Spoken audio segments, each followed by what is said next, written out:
사랑하는 식구 여러분, 안녕하십니까?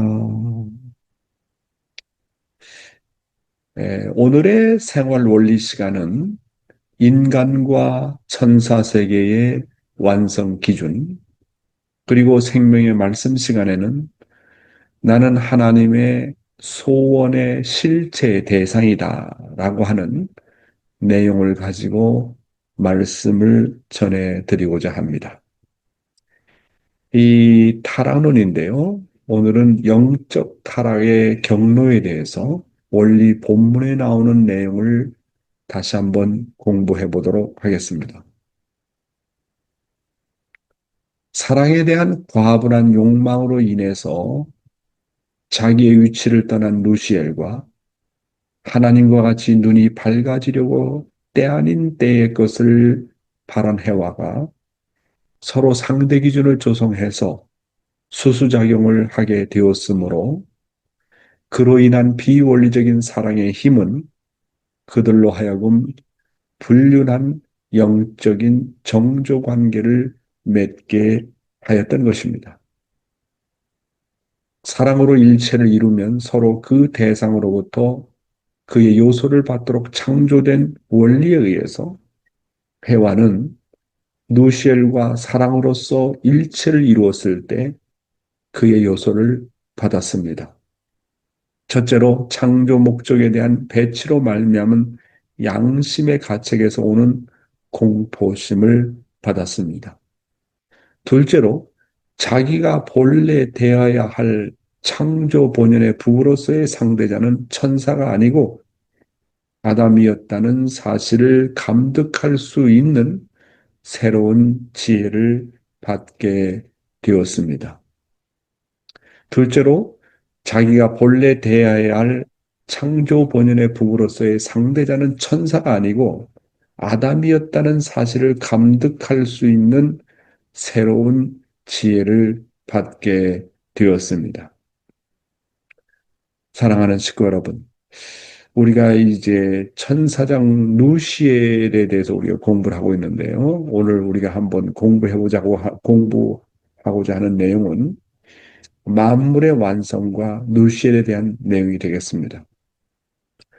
만물의 완성이라는 것은 인간이 완성을 해서 만물을 주관함으로써 만물이 인간으로부터 사랑받는 것을 말합니다.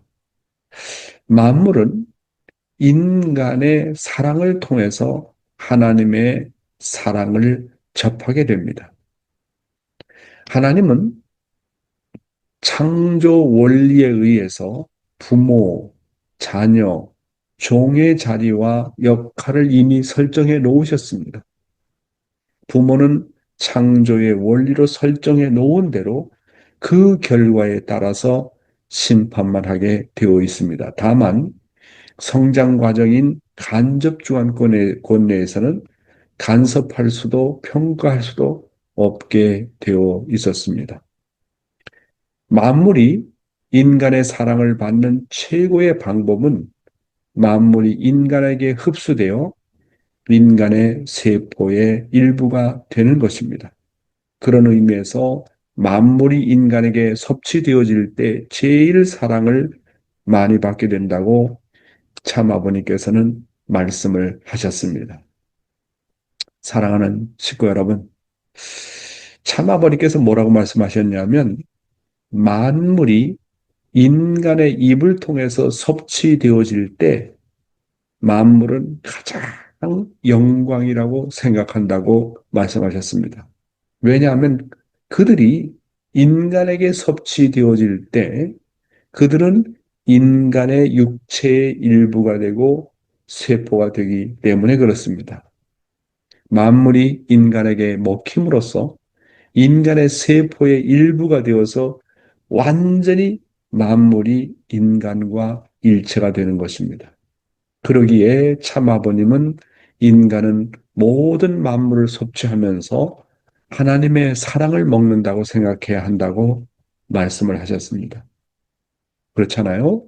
그래서 이 만물의 완성이라는 것은 정말 아담과 해와가 소생기, 장성기, 완성급을 지나가지고 완성을 해서 정말 아담과 해와가 부부를 되게 되면 장성기 완성급을 통과해서 부부 단계까지 나가게 되면 만물은 자동적으로 완성이 되게 되어 있다 하는 것입니다. 그리고 여기에 말씀하시는 참부모님의 말씀은 하나님의 창조 원리는 부모와 자녀와 종의 자리가 이미 설정되어 있다고 하는 겁니다. 그러니까 부모는 부모로서의 도리가 있고 자녀는 자녀로서의 도리가 있고 종은 종으로서의 도리가 있는 겁니다. 천사장은 아예 종으로서 창조가 되었기 때문에 종의 역할만 하면 되는 거예요. 자녀는 자녀로서 창조되었기 때문에 부모에게 효성과 효종을 돌려드리면 돼야 되는 겁니다. 그런데 종의 자리에 있는 천사장 루시엘이 하나님의 자녀를 이렇게 넘보게 되었다. 이것이 문제가 되는 거 아니겠습니까? 그러니까 자기가 처해진 자리에서 하나님이 창조하신 대로, 창조의 원리대로 그대로 살면 되게 돼 있는데 그 법을 어기게 되는 것이 문제가 되었다. 이렇게 보게 되는 것입니다. 예, 오늘 아주 중요한 말씀을 여기에서 하시게 됐는데요. 인간이 입을 통해서 만물을 섭취하게 될 때 이 만물은 가장 영광스럽게 생각한다고 하는 것입니다. 그렇잖아요? 저는 아침 되면 야채를 먹습니다. 그럼 야채 하나하나를 먹으면서 그 야채가 정말 인간의 입을 통해서 이제 뱃속으로 들어가게 되면 어느 부분에 인간의 사랑의 세포가 된다는 겁니다. 그래서 그렇게 영광스럽게 생각한다는 거예요. 인간이 나를 먹어줌으로 말미암아 나 또한 뭡니까? 하나님이 가장 사랑하는 자녀의 일부의 세포가 된다. 그런 생각이 있기 때문에 만물이 그렇게 고맙게 생각한다는 겁니다. 본연의 세계가 그렇다는 것이죠. 그런데 인간이 타락함으로 말미암아 만물이 그런 입장에 서지 못하게 되었고 인간 또한 그런 입장에 서지 못하였기 때문에 만물이 이 타락한 사람의 입속에 들어가고 타락한 인간의 일부의 세포가 된다는 것이 원한이고 서러움이고 고통이라고 하는 것입니다. 다음 내용입니다. 아담 해와의 완성. 아담 해와는 하나님에 의해서 결혼할 때까지 절대성의 순결을 지키기만 하면 완성되게 되어 있었습니다. 천사장 누시엘은 아담 해와가 결혼할 때까지 절대성의 순결을 지키도록 보호해야 했었습니다. 누시엘이 이 기준을 지키기만 하였더라도 아담 해와는 타락할 수가 없었습니다. 그러나 무엇보다도 중요한 것은 아담 해와의 책임 분담이었습니다. 그들이 하나님께서 주신 계명을 절대 순종하였더라도 절대로 타락하지 않았을 것입니다. 하나님은 천사장 누시엘에게 책임 분담을 주신 것이 아니라 인간에게만 주셨습니다. 아담 해와가 성장해서 장성기 완성급에 도달하게 되면 반드시 천사장의 유혹이 오게 되어 있었습니다. 누시엘은 외로운 해와를 위로해주며 안아주고 위로하다가 순간적으로 생식기가 발동해서 타락을 하게 된 것입니다. 식구 여러분, 아담 해와가요, 17살 되고 18살이 되면요, 사춘기에 이르기 때문에 반드시 성적인 호기심을 가지게 되어 있습니다. 아담과 해와가 타락할 당시 그들은 천사장과 사랑의 레벨이 거의 같은 기준인 장성기 완성급이었습니다. 아담 해와가 타락할 때 그들은 사춘기가 되었을 때였습니다. 그들은 사춘기가 되면 자연적으로 성적으로 호기심이 발동이 되고 천사장 또한 그런 해와를 보면서 성적인 유혹을 느끼게 되어 있었습니다. 하나님의 사랑의 창조의 원칙은 플러스는 마이너스를 당기게 되어 있고, 마이너스는 플러스를 당기게 되도록 창조하셨습니다. 이때 아담과 해와는 하나님께서 주신 계명을 생각해야 했습니다. 비록 천사장의 유혹이 있고 그들의 육신이 설령 당긴다고 하더라도 그 유혹을 이기고 순결을 지켜야 했었습니다. 천사장의 유혹을 극복하는 것은 바로 아담과 해와의 책임 분담이었습니다. 그 유혹을 극복하려면 그들의 사랑의 기관인 생식기를 주관하는 입장에 서야 되기 때문에 천사장보다 나은, 그렇게 되게 되면 천사장보다 나은 주인의 위치에 올라서게 되는 것입니다. 우리 청소년들이 사춘기가 되면 유혹이 찾아오는 것처럼 아담과 해와도 장성기 완성급을 통과하게 될 때는 반드시 천사장의 유혹이 있다는 것은 하나님은 아셨기 때문에 그들에게 계명을 주셨던 것입니다. 좀 더 쉽게 설명을 하게 되면 여러분, 자, 남자와 여자, 플러스와 마이너스로 서로 당기게 되어 있어요. 그래서 아담과 해와가 사춘기가 되게 되면, 그렇잖아요. 우리도 사춘기를 다 거쳐봤잖아요. 우리 자녀들도 사춘기가 되면 성적인 것에 대해서 호기심이 많잖아요. 그렇게 횡적으로 플러스 마이너스가 만나게 되면 서로 당기게 되어 있고, 유혹을 받게 되어 있고, 타락할 수밖에 없는 그런 환경이 오게 됩니다. 그래서 하나님은 그 때를 준비를 해서 선악과를 따먹지 말라는 계명을 내려주셨습니다. 선악과를 따먹지 말라는 그 계명은 뭐냐면 너는 그런 유혹이 올 때 하나님과의 관계를 생각해라. 너와 나와의 관계, 정말 하나님과 부모님, 하늘 부모님과 너와 나와의 그 관계를 생명시하게 되면 종적으로 힘이 오게 되어 있어요. 그 종적으로 힘이 오게 되어 있기 때문에 그 종적인 힘을 가지고 행적으로 들어오는 유혹을 이겨내라 그 말씀이거든요. 그렇기 때문에 청소년들 17세, 18세가 되면 그런 유혹이 오기 때문에 거기에는 하나님과의 관계, 또 가정에서는 부모와의 관계가 정말로 가깝고 그 관계가 생명처럼 여기게 되면 종적으로 힘을 받아가지고 어떤 유혹이 와도 그걸 극복할 수 있는데 부모의 관계가 안 좋다. 그 다음에 신앙적으로는 하나님과 나와의 관계가 애매하다. 그러면 종적으로 힘을 받지 못하기 때문에 횡적으로 타락하게 되어 있단 말입니다. 그러니까 어렸을 때부터 아주 어린아기일 때부터 이제 10살이 들어서면서부터 10대 때부터 정말 부모와의 관계가 가까워야 돼요. 부모와 심정적인 관계를 잘 맺고 내적으로는 하나님과 나와의 관계가 정말로 좋아져야 돼요. 종적 관계가 좋아지게 되면 행적인 관계를 넘어설 수가 있는 겁니다. 그래서 아담과 해와는 하나님께서 창조한 법칙대로 플러스는 마이너스를 당기게 되어 있고 마이너스는 플러스를 당기도록 창조되었기 때문에 틀림없이 그런 유혹이 온다는 거예요. 그때 종적인 힘을 가지고 넘어서라. 하나님과 나와의 관계를 가지고 넘어서라. 부모와 나와의 관계를 가지고 넘어서라. 그런데 그 관계를 넘어서지 못했기 때문에 타락하는 거 아닙니까? 그러니까 오늘 우리가 2세와 3세를 교육하는 데 있어서 이것이 중요한 거예요. 이것이. 그래서 어렸을 때부터 신앙이 잘 정착되도록 분독회라든지 예배라든지 부모와의 관계를 생명시하게 되게 되면 사춘기가 아무리 온다 할지라도 그것을 넘어갑니다. 부모와의 관계가 더 소중하기 때문에 그것을 넘어갑니다.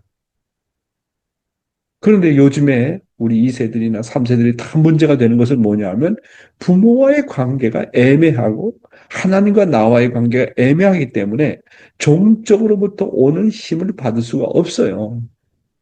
그래서 다 타락되는 거 아니에요? 엄마를 하나님처럼 생각해 봐요. 아버지를 하나님처럼 생각해 봐요. 동료, 친구, 아무리 행적인 관계가 강하더라도 엄마, 아빠가 최고인데, 엄마, 아빠가 가장 우선순위인데, 어떻게 타락할 수 있겠습니까? 이런 걸 보면, 오늘 우리가 2세와 3세를 길러나가는 데서 가장 중요한 것은 부모와의 관계입니다. 그 부모와의 관계를 튼튼하게 하려면 신앙입니다. 하나님이라는 존재가 어떤 존재인지를 가르쳐 줘야 되고, 아담과 해와가 17세, 18세 때 왜 타락했는지 이 타락의 원리를 가르쳐 줘야 됩니다. 그래야 올바로 서 나갈 수 있다. 이렇게 말씀을 드릴 수 있겠습니다. 오늘의 생명의 말씀은 나는 하나님의 소원의 실제 대상이다라는 말씀의 내용이 되겠습니다. 본문을 보겠습니다. 나는 누구냐? 나는 나를 창조하신 분의 소원의 실체 대상입니다. 그러므로 나는 나를 창조하신 분의 비전과 소원을 이루어 드려야 할 나인 것입니다. 나는 나를 지으신 분의 소원이 있어서 태어난 나입니다. 내가 원해서 태어난 것이 아니라는 것을 알아야 됩니다. 그러므로 나를 필요로 해서 나를 지으신 분의 뜻대로 살아야 될 나인 것입니다. 그러면 그것을 어떻게 아느냐? 그것은 나타난 결과를 보아서 알 수 있습니다.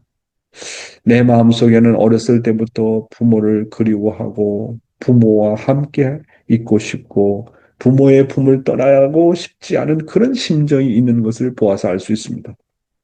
이렇게 나라는 존재는 본연의 심정, 그리움의 심정이라는 본질을 가지고 있습니다. 인간은 타락이 없었더라면 본래 선한 부모와 관계만을 맺기 때문에 거기에는 눈물도 고통도 없이 아주 의욕적으로 자라게 되어 있었습니다.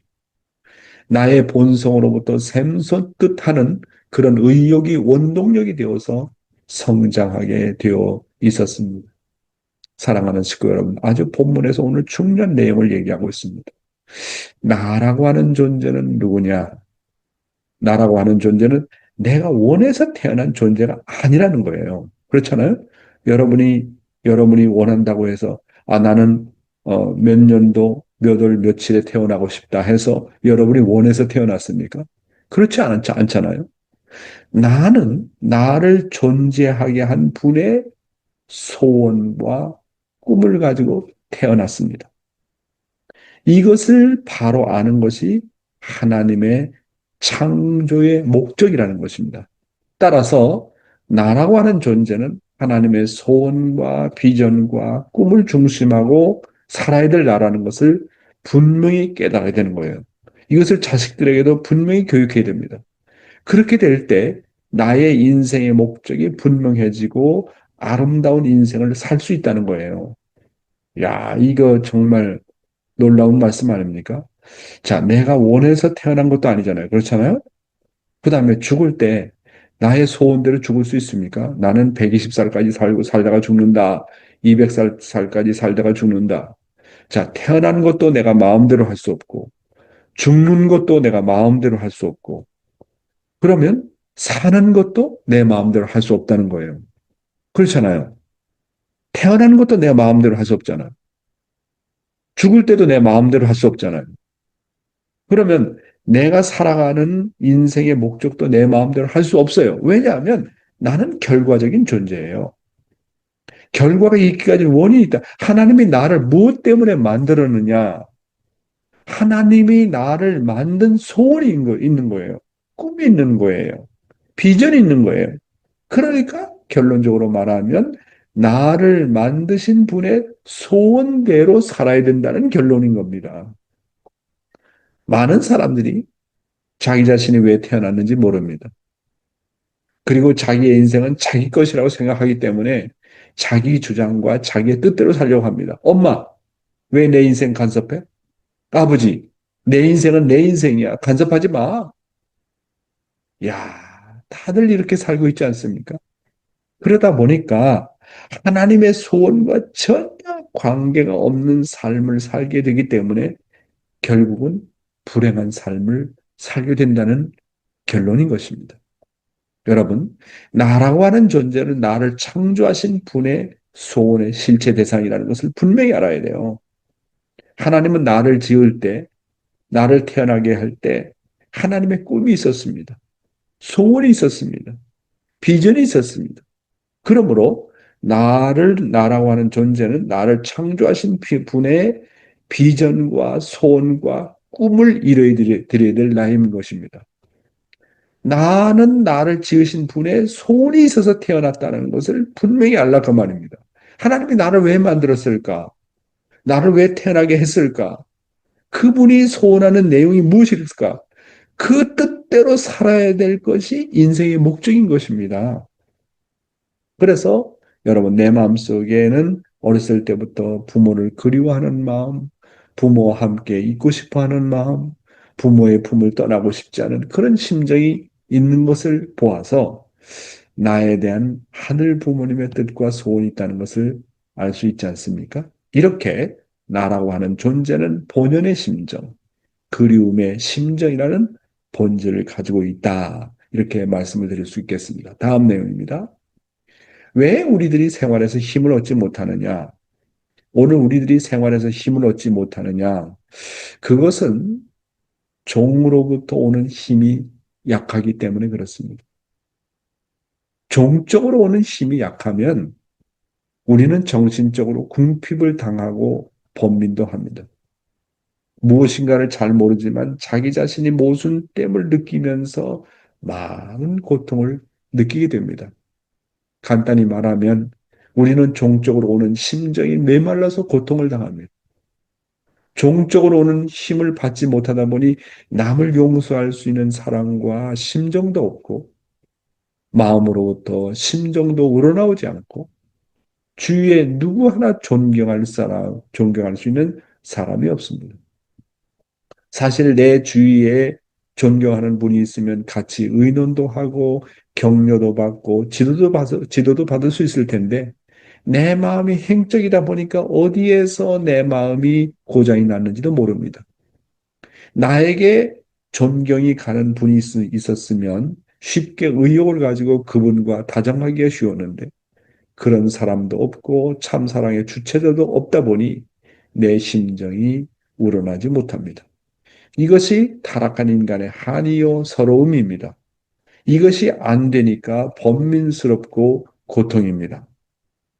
여러분, 오늘 우리들이 일상생활에서 왜 힘을 얻지 못하느냐 이렇게 질문하고 있지 않습니까? 첫째로 그것은 하나님이 나에 대한 뜻과 비전과 계획과 소망을 모르고 살기 때문에 그렇습니다. 자기 중심에서 살면 힘을 얻지 못해요. 응? 그러나 나는 하나님으로 말미암은 나다. 하나님의 뜻과 비전과 계획을 중심 삼고 살아야 될 나다. 이것을 확실하게 하게 되면 상상할 수 없는 힘이 종적으로 오게 되어 있습니다. 이것이 종적으로 애매해지면 힘이 약해지고 정신적으로는 궁핍을 당하고 번민도 하게 됩니다. 왜 우리가 인생의 노정에서 고통을 느끼고 수없는 갈등 속에서 모순을 느끼면서 사느냐 하는 거예요. 그것은 우리가 하나님으로부터 오는 종적인 심정이 메마르고 하나님이 나에 대한 소원을 몰라 고통을 당하고 있기 때문에 그렇습니다. 힘은요, 종적으로 옵니다. 종적으로.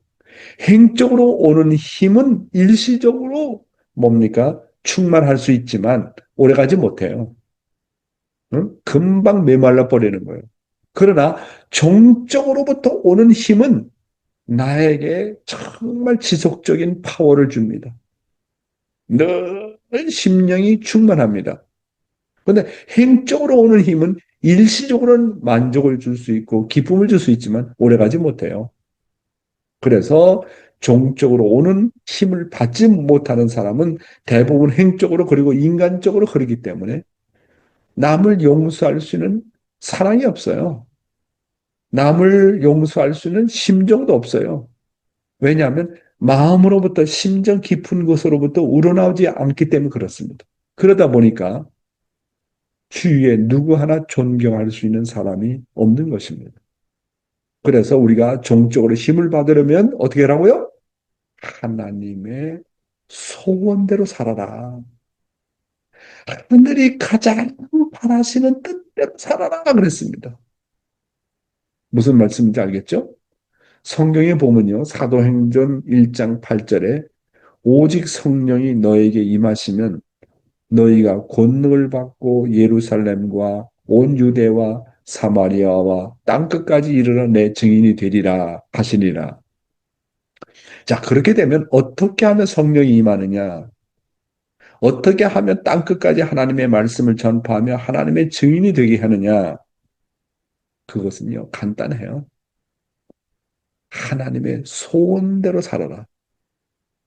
그리고 하나님께서 하고자 하는 일을 해라. 하나님의 소원과 완전히 하나가 되면요. 하나님의 소원이자 내 소원, 내 소원이자 하나님의 소원이 되면 그때 성령이 임하는 거예요. 성령이 임하게 되어 있어요. 하나님께서 가장 바라시는 뜻이 뭐냐? 하나님이 나를 통해서 하시고자 하는 일이 뭐냐? 하나님이 가장 소원하는 일이 뭐냐? 그것과 하나가 되어서 내가 일을 하게 되면요. 하나님이 다 하시는 거예요. 하나님의 소원과 완전히 하나 되면 하나님이 다 해요. 연계가 다 한다니까요. 그런데 왜 일이 안 되느냐 하면 하나님의 소원과 관계가 멀어요. 그러면 일이 잘 안 풀리는 거예요. 자기의 욕망대로, 자기의 소원대로, 자기의 꿈대로 살려고 하니까 가다가 다 망치는 거 아닙니까?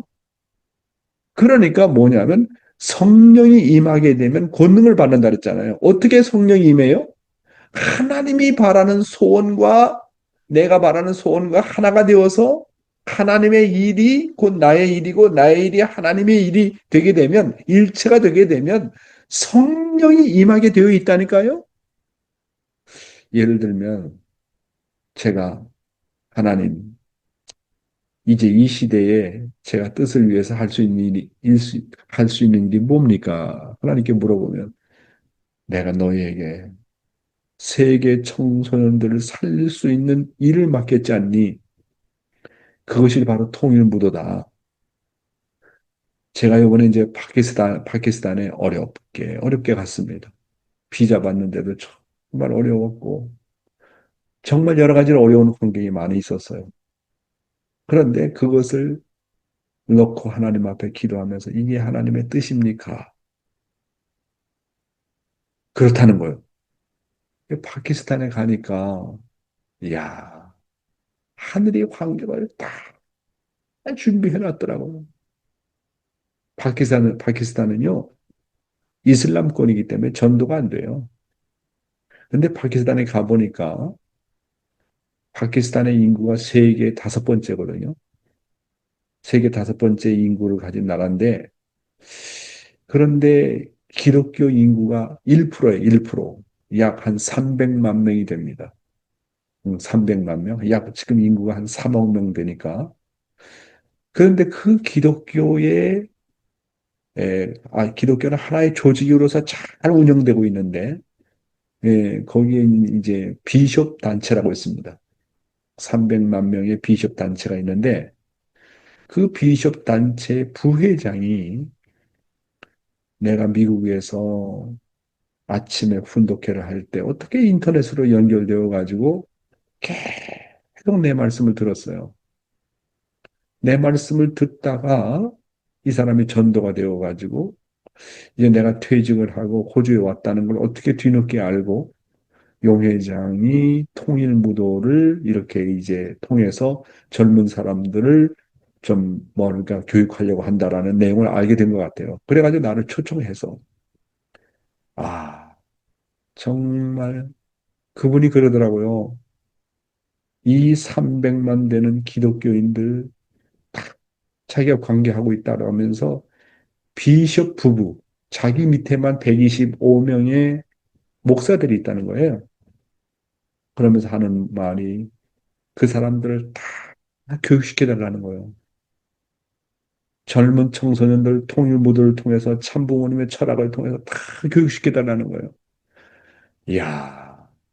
그래서 제가 이제 하루 동안 오리엔테이션도 하고 참부모님의 위에서 살아야 된다는 철학에 대한 내용도 강의했는데 와, 얼마나 반응이 좋은지 몰라요. 파키스탄에 우리 식구가 없어요. 모슬림권에서 더욱더 힘들어요.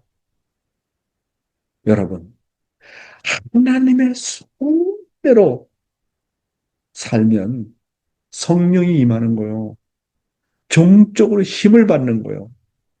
그러니까 내가 현재 생활 가운데서 하나님의 소원이 뭐냐? 내가 현재 있는 이 상태에서 어떤 일이 하나님의 소원이야? 그거를 바로 깨닫는 것이 인생의 목적이고 창조 목적입니다.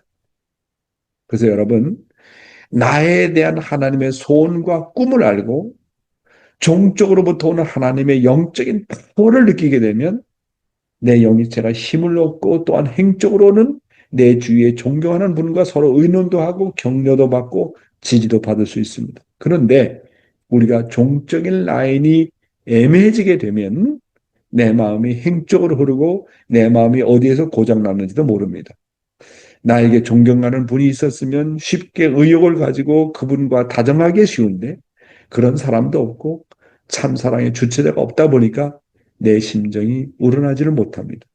이것이 타락한 인간의 한이고 서러움이다 라고 하는 것입니다. 그러니까 종적으로는 그런 하나님의 소원을 알아야 되고 행적으로는 나보다도 하나님과 가까운 아벨과 언제나 주고받아야 돼요. 의논하고 상담하고 그래야 힘을 얻게 되거든요. 종적으로도 애매하고 아벨과의 관계도 애매하고 내가 그리워하는 사람, 그리워하는 주체자도 얻게 되면 신앙생활이 애매해지게 된다는 말씀입니다. 다음 내용입니다. 우리의 한과 서러움. 언제 우리는 고민합니까? 언제 우리는 고통이 있습니까? 우리의 환경을 보면 그 어디에 가서도 원만하게 주고받지 못하는 나라는 것을 발견하게 됩니다. 내 마음과 쉽게 주고받지 않는 환경, 내 소원을 그 어느 누구도 알아주지 않고 해결할 수 없는 환경, 내 마음이 누구와도 쉽게 받아지지 않고 자꾸 부대끼는 환경, 그 어디에도 내 마음의 한과 서러움과 안타까움을 실토할 수 없는 환경 등으로 인해서 우리는 고민했습니다. 이런 것 때문에 부모와 부대꼈고 형제 간에도 부대꼈고 주위 사람들하고도 부대끼면서 고통을 받았던 우리들이 아닙니까? 우리가 어렸을 때는 부모님이 제일이었습니다. 부모님과 함께하면 기뻤습니다. 부모님과 함께하면 내 주위의 사정과 내가 가야 할 길은 잘 몰라도 그저 편안하고 기뻤습니다. 그런데 점점 크면서 우리 부모 역시 갈등하는 분이라는 것을 알고 우리가 많이 놀라게 되었습니다. 부모들이 흔들리는 것을 볼 때 우리도 서러웠습니다. 부모가 갈등하는 것을 볼 때 자식된 우리의 처지가 불쌍하다는 것을 깨닫게 되었습니다. 사랑하는 식구 여러분, 타락한 인간은요, 그 어느 누구와도 쉽게 갈등하는 거예요. 타락한 인간은요, 어디 가도 원만하게 주고받지 못한다는 내 자신인 것을 발견하게 되지 않습니까? 타락한 인간의 처해진 환경이 어떻습니까? 어디 가나 내 마음과 쉽게 주고받지 않는 환경이잖아요. 자꾸 부대끼잖아요. 내 소원을 그 어느 누구도 알아주지 않고 해결할 수 없는 환경이지 않습니까? 내 마음이 누구와도 쉽게 주고받지 않고 자꾸 부대끼지 않습니까? 그 어디에도 내 마음의 한과 서러움과 안타까움을 실토할 수 없는 환경이 아닙니까? 우리는 타락한 인간이기 때문에 심지어는 가정에서도 부모와 갈등했고 형제 간에도 갈등했고 주위 사람들하고도 갈등하면서 고통을 받았던 우리들이 아닙니까? 이런 걸 보면 인간이 타락했다고 하는 결론이 나와요. 우리가 어렸을 때는 부모님하고 제일이고 최고인 줄 알았는데 점점 커가면서 아, 우리 엄마 아빠도 싸우는구나, 갈등하구나. 여기서부터 이제 애들이 타격을 받고 절망하게 되는 거 아닙니까? 그렇게 믿었던 엄마 아빠가 이혼을 해? 서로 불신을 해? 매일매일 싸워? 그러는 걸 보면서 가장 가까운 부모로부터 절망하게 되는 겁니다. 그렇게 믿었던 자신의 부모님들이 흔들리는 것을 바라볼 때 자식들은 깊은 상처를 가지게 되고 서러움을 가지게 되지 않습니까? 부모가 갈등하는 것을 볼 때 자식된 우리의 처지도 또한 불쌍하다는 것을 깨닫게 되는 것입니다. 네, 다음 내용입니다. 내가 가야 할 본성의 길은 원리의 길이다. 우리는 어렸을 때 참부모의 사랑을 받지 못하다 보니 일찍이 외로움을 느꼈고 누구에게도 말 못할 서러운 맛을 보았고 도대체 우리는 왜 이렇게 살아야 하나 하고 갈등하기 시작했습니다. 내가 볼 때 남들은 그렇지 않을 것 같고 남들은 다 부모가 경제적으로 잘 서포트 해주고 잘 되는 것 같이 보였습니다. 그런데 왜 우리 가정은 그렇지 못할까 하면서 비교하고 번민하고 고민도 했었습니다. 인간은 자신에게 타락성이 있다는 것을 모르다 보니까 쉽게 남들과 비교하면서 혼자 외로워하고 서러워하고 번민을 하게 됩니다. 그런데 인간은 점점 성장해 가면서 남들은 서로 진실하고 정답게 살 줄 알았는데 역시 너희들도 그렇구나 하는 것을 깨닫게 됩니다. 자, 그러면 이런 문제를 어떻게 해결해야 되겠습니까? 우리는 원리를 알고 그 모든 대답을 얻게 됩니다. 그리고 말씀대로 의식과 제도와 아벨에게 순종하다 보니까 이것이 내 본성이 가야 할 길임을 확인하게 되고 깨닫게 되는 것입니다. 사랑하는 식구 여러분, 인간의 타락으로 무지에 빠진 타락한 조상의 후손이다 보니까 우리는 어렸을 때 우리 부모의 사랑을 받지 못해서 일찍이 외로움을 느꼈던 것입니다. 그러면서 점점 성장하면서 누구에게도 말 못할 서러움의 맛을 보았고 도대체 왜 우리는 이렇게 살아야 하나 하고 갈등을 시작하면서 사는 인생이 되어버리고 말았습니다. 처음에는 누구나 다 자신과 자신의 가정만이 겪는 고통이라고 생각했는데, 불행이라고 생각했는데, 주위 사람들을 한번 알고 보니까 주위 사람들도 다 똑같은 고민을 하게 된다는 걸 알게 되지 않습니까? 이것은 인간은 자기 자신에게 타락성이 있다는 것을 모르다 보니까 쉽게 남들과 비교하면서 혼자 외로워하고 서러워하고 번민을 하게 되는 것입니다. 자, 그러면 이런 문제를 어떻게 해결해야 될 것인가? 우리는 원리를 알고 그 모든 대답을 얻게 됩니다. 제일 중요한 깨달음은 나는 내가 원해서 태어난 존재가 아니라 나라는 존재는 원래 하나님의 소원과 꿈과 뜻을 이루어야 될 실체라는 것을 알아야 됩니다. 이것을 깨닫게 되면 아, 내가 하나님 앞에 효도해야 되겠구나. 내가 부모님 앞에 효도해야 되겠구나. 하나님의 소원이 뭔지를 알아야 되겠구나. 하나님의 소원대로 살아야 될 나라는 것을 깨닫게 되게 되면 그때부터 문제가 해결이 되는 것입니다.